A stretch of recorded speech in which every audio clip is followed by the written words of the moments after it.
iri baba. Maita basa.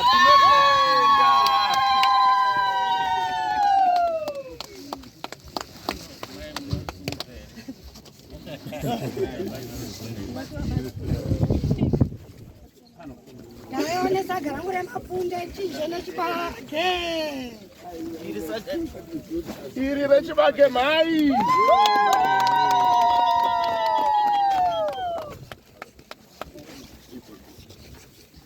Ndaonesa garangu remapunde kuti ndichinje nechibage.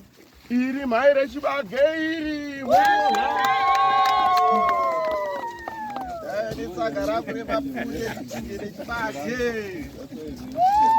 Iri baba iri munola nemhuri.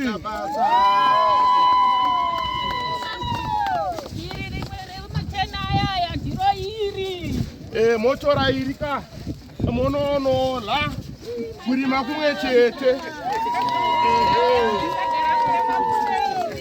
Hazvina mhaka kuti ari pachibage kana zvimwe chete. Kujembi munongochinjanisirwa. Reire chibage iri. To say, look, this is what I want and I have so many bags. Can you organize this for me?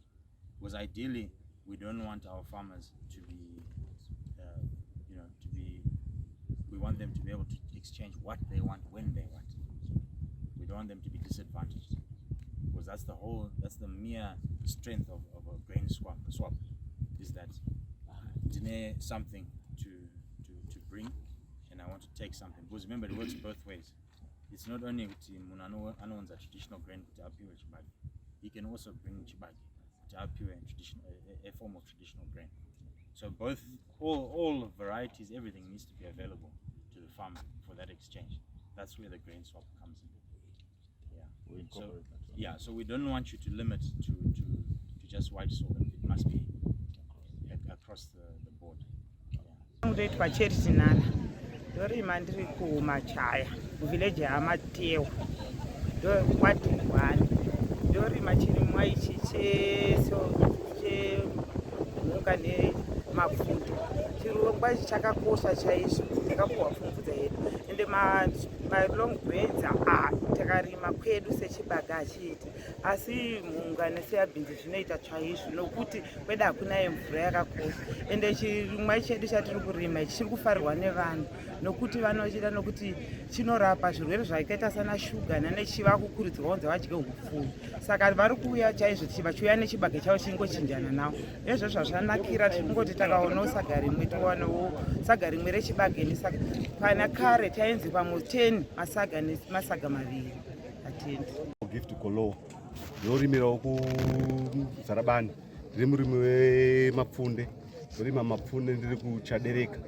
Ward 1. Chibage ukarima uku kune mvura shoma. Saka tinoita challenge yekuti achinyasosvika kuti chinyasosvika chibage.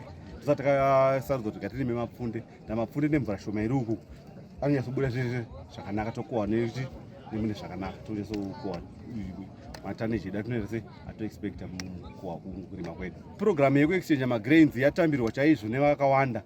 KuMuzarabani taingorima mapfunde tichingodya mapfunde edu tisinawo chibage. Saka tikaona exchange yakadai so totoikurudzira kuti president idhimina vagonesa chaizvo tichinjanise mapfunde nechibage. Ndavakawanda vanga neshuviro yekudya upfu hwechibage. Saka pari zvino takutoitambira chaizvo kwatinoenda chanodzidzisa vamwe varimi vedu vemapfunde kuti Chirongwa chaparurwa chakuchinjana mapfunde nechibage. Todya upfu hwechibage tichidya upfu hwemapfunde.